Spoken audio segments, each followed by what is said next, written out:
Hello, my name is Sasha, and this is my best friend Irie. Say hello to the camera, Irie.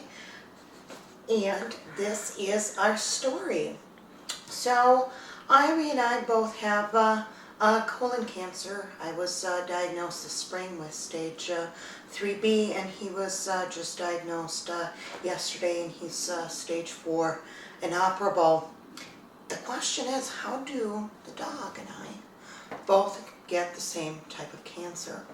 I moved to Oakdale in 2005, and Irie came into my life just a couple of years later. I spent the last 12 years living in Oakdale, and Irie spent the last 7 living with me. What was the one common factor that Irie and I shared when we lived in Oakdale? We both drank water out of the tap. And as you know, 3M buried toxic waste in Lake Elmo and in Oakdale, actually about 3 blocks from where we lived, and it leaked into the groundwater. Hello, we are standing in front of the 3M reclamation area for Oakdale. My house is actually 3 blocks up the street.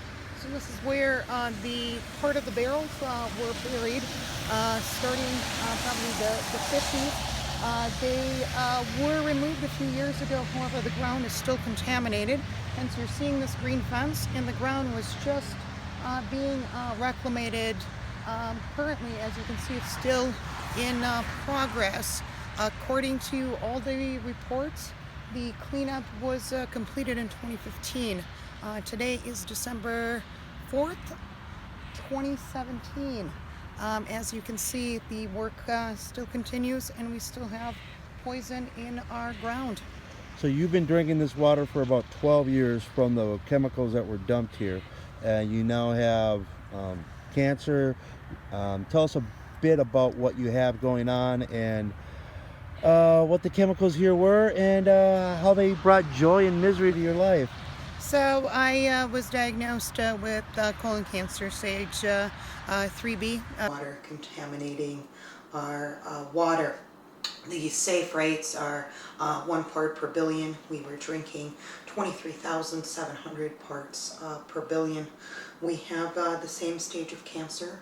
There is still hope for me after extensive surgery, but unfortunately my little buddy is not going to last very long. His tumor stretches from right underneath the rib cage, and as you can see here a little bit on his butt, there's this protrusion. So this is where the tumor breached, and the goal is to keep him comfortable and make sure that his quality of life is okay until he's in too much pain. Now you're 35 years old. The colon cancer screening starts at 55 and doesn't focus on women. If they were a little bit more open-minded in who could get cancer, like a woman in her 30s, you wouldn't be as far along as you are. So what do you think about starting screening at 55 versus 35 or maybe 30? So I'm a firm believer in early screening. My tumor has been growing for years. So if there was screening, I wouldn't be in the situation that I'm in today. Okay. What about screening for younger people? I'm 35, and I diagnosed with stage 3B colon cancer. My chances of survival are just 38%. Post HIPEC surgery and screening wasn't available, wasn't suggested by my doctor. So what can we do to help young people? You know, the screening guidelines are made to catch as many as we can. In medicine, we're constantly trying to figure out the benefits versus the risk and what that ratio is. Thank you for sharing your personal story, and I really hope you're in that 30%. We will take into account family history, your health habits. If you do have a family history of colon cancer, like one of our survivors spoke to, it is usually recommended to get that screening done. I can't speak with complete accuracy, but I believe it's 5 years younger than the family member, 10 years younger than the family member that you had. First polyp. Yep, the first precancerous lesion that was found on their colonoscopy. Some people have no family history of any sort of cancer and will still get this. That's unfortunately the science behind cancer. But that is one of the things when I was mentioning that insurance doesn't necessarily cover 100% of screenings. You would probably be in that category where we would have to fight a little bit stronger for you to get the screenings done. I'm sorry too for your situation. Right for your recovery. Any other questions? But let me tell you a little bit about how I was diagnosed and what my chances of survival are. This spring, a friend of mine and I went to France and we got really bad case of E. coli. She got better and I didn't. Multiple trips to the doctor to check for anything from parasites to bacterial infections all came back negative. The gastroenterologist couldn't figure out what was wrong with me, who then sent me to a colorectal surgeon who did an x-ray and thought he found an abscess in my colon, which he then inserted a drainage tube to drain, but I kept getting worse. They pulled out the drainage tube and the pains started getting debilitating. I couldn't get up. The neighbor had to come over and let the doggy out so he wasn't stuck in the house and getting his walks in. I landed in the hospital and I spent over a month in the hospital with no diagnosis. I just kept getting worse and they kept giving me painkillers to try to keep me quiet. Oh, What's the pain feel like? it's like somebody is stabbing knives on the inside and then it starts spreading down and twisting my kneecaps. And then the muscle that goes right under here is throbbing. My entire leg spasms. And sometimes it goes numb, which is actually welcome. But most of the time it just spasms and throbs and it feels like they're stabbing me at the site of the new tube with a knife. And nobody is doing anything. Finally, I ended up with complete blockage of the colon, and as they wheeled me into emergency surgery, my colon burst and they lost me on the operating table. So it's a small miracle that I'm still here because I died that day. I woke up the next day sporting a colostomy bag to a resident who came in the room with a look of big surprise and proceeded to tell me that nobody in the hospital expected me to live through the night. The cancer diagnosis came a week later. I was diagnosed with stage 3B, which means one lymph node involvement. The surgery took out 2 tumors and 21 centimeters of my colon and part of my rectum.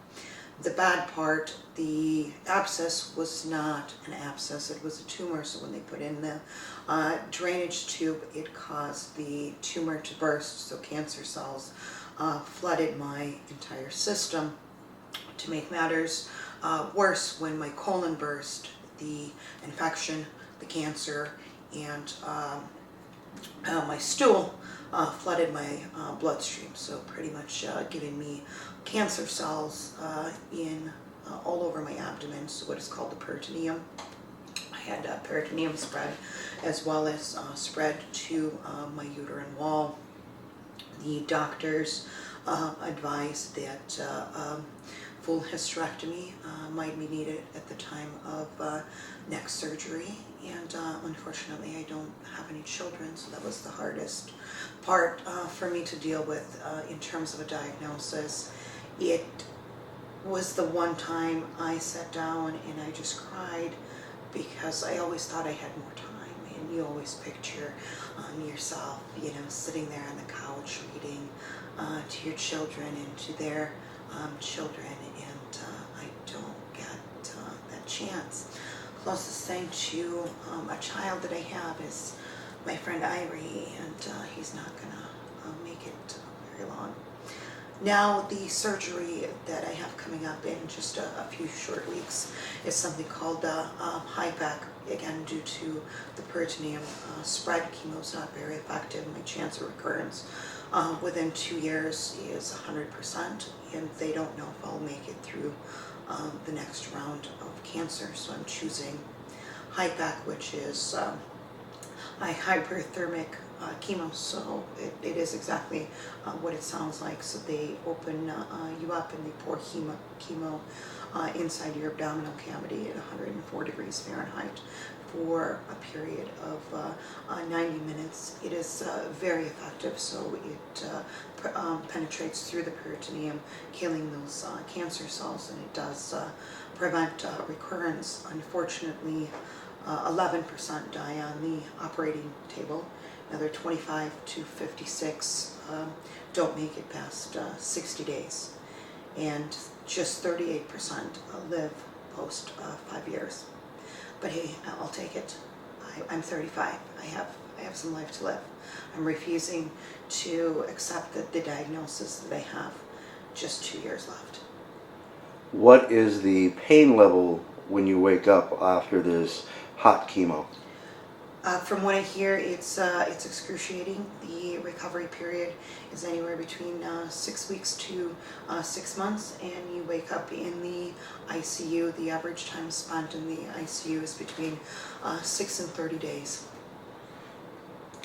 And you believe most of this came from drinking contaminated water that 3M dumped in your community and didn't disclose for decades. So you were drinking a cancer-causing substance for the last 11 or 12 years.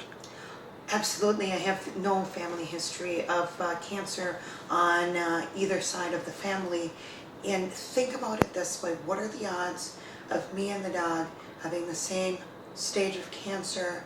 As I mentioned, I was diagnosed in the spring, so we started with surgery and active chemo.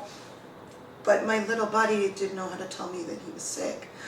So he went undiagnosed for all those months, so his cancer is a lot more advanced. So you tell me what the odds are of me and the dog being sick with the same thing at the same time. We know cancer is not contagious. How is that possible? The common denominator is the tap water. Okay, so let's go through what's going on with the dog here real quick. Why don't you point out the tumor to us? Okay, so this is Irie. As you can see, there is a mass right here. So this is actually where the tumor is breaching right next to his rectum, and it starts right underneath the rib cage. So it goes the entire length of his body, so about 2 feet. And Irie is normally a very hyperactive dog. The idea of him laying around like this is uncommon, correct? Correct, correct. All right. Thank you very much.